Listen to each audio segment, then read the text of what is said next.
आपने कभी न कभी डोरेमोन नाम का ये कार्टून तो ज़रूर देखा होगा, जिसमें एक 22nd सेंचुरी का एक रोबोट जिसके पास एक टाइम मशीन है, वो समय में पीछे आकर नोबिता नाम के लड़के के साथ रहने लगता है और उसकी मदद करता है। और हमें ये कई एपिसोड में दिखाया गया है कि वो दोनों टाइम ट्रैवल करके समय में आगे पीछे जाते रहते हैं। और यहीं से मुझे सबसे पहले टाइम मशीन और टाइम ट्रैवल के बारे में पता चला, और हो सकता है कि आप में से बहुत से लोगों को भी यहीं से पता चला होगा। खैर, ये तो बात हो गई कार्टून की, लेकिन क्या टाइम मशीन सच में पॉसिबल है? क्या होगा अगर टाइम मशीन किसी साइंटिस्ट ने इन्वेंट कर ली?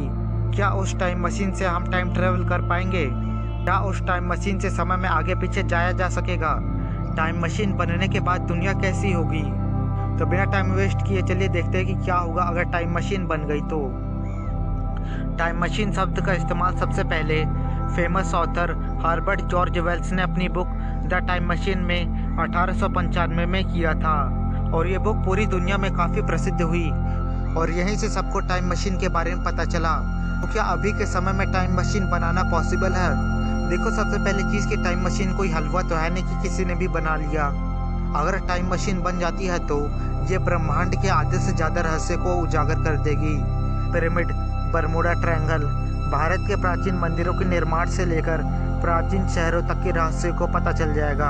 और हम इंसान इस धरती पर कैसे आए और कैसे मानव जाति ने विकास किया, ये सभी टाइम मशीन से हमें पता चल जाएगा। चलो मान लेते हैं कि टाइम मशीन किसी साइंटिस्ट ने इन्वेंट कर ली, लेकिन टाइम ट्रैवल करना इतना भी आसान नहीं है।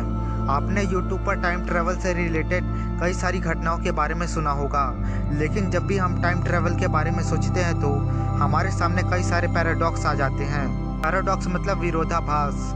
मतलब कि पैराडॉक्स उन सवालों को बोला जाता है जिनका कोई सटीक जवाब नहीं होता, जैसे कि ग्रैंडफादर पैराडॉक्स, जिसको आपने ज़रूर सुना होगा। अगर नहीं सुना तो चलिए मैं आपको बताता हूँ। जैसे कि मान लो आपके पास टाइम मशीन है और आपके अपने दादाजी के साथ कोई पंगे वंगे हैं। आप सोचते हो कि मैं समय में पीछे जाकर इन्हें इनके बचपन में ही मार देता हूँ, और आप ऐसा करते भी हो।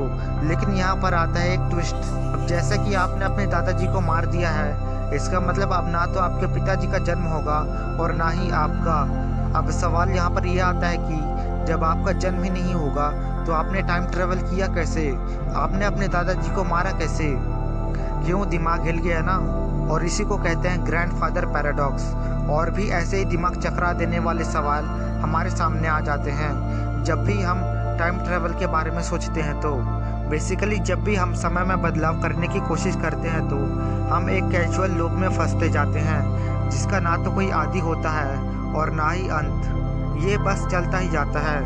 चलिए हम फिर भी मान लेते हैं कि टाइम मशीन से ट्रैवल करना पॉसिबल हो जाता है। क्या वो साइंटिस्ट या फिर वो ऑर्गेनाइजेशन या जो भी टाइम मशीन को बनाएगा, क्या वो ये बात सबको बताएगा कि उसके पास टाइम मशीन है? मतलब आप खुद सोच के देखो कि आपने एक टाइम मशीन बनाई है तो थोड़ी ना आप ढिंडोरा पीट पीट के सबको बताओगे। जाहिर सी बात है आप इसे एक सीक्रेट रखोगे, क्योंकि आप नहीं चाहोगे कि टाइम मशीन का कोई गलत इस्तेमाल करे। लेकिन चलो हम फिर भी मान लेते हैं कि अगर सब कुछ सही रहा, अगर टाइम मशीन सही से बन गई, अगर टाइम ट्रैवल करने में कोई प्रॉब्लम नहीं आया, तो इंसान 10 गुना ज़्यादा तेज़ी से उन्नति करेगा, या कहीं 100 गुना ज़्यादा तेज़ी से। इतिहास के सारे रहस्यों की चाबी है टाइम मशीन। कई लोगों को लगता है कि टाइम ट्रैवल सिर्फ हमारी कल्पना मात्र है। अब हमें इंतज़ार करना होगा जब तक कोई एल्बर्ट आइंस्टाइन जैसा पागल साइंटिस्ट आकर इन्हें गलत साबित नहीं कर देता। हालांकि अभी हमारे दिमाग में टाइम ट्रैवल को लेकर बहुत सारे सवाल आते हैं, पर हो सकता है आने वाले समय में हम इन सारे सवालों के जवाब ढूंढ निकालें। पर अभी के समय में टाइम मशीन जैसी कोई चीज़ बनाना वैज्ञानिकों के लिए इम्पॉसिबल है। लेकिन एक चीज़ पॉसिबल है, वो है हमारी फैमिली को 1000 करवाना। तो करो सब्सक्राइब। एक तो लाइक और शेयर ठोक दीजिए, महाकाल का लाइक और शेयर ठोक दीजिए।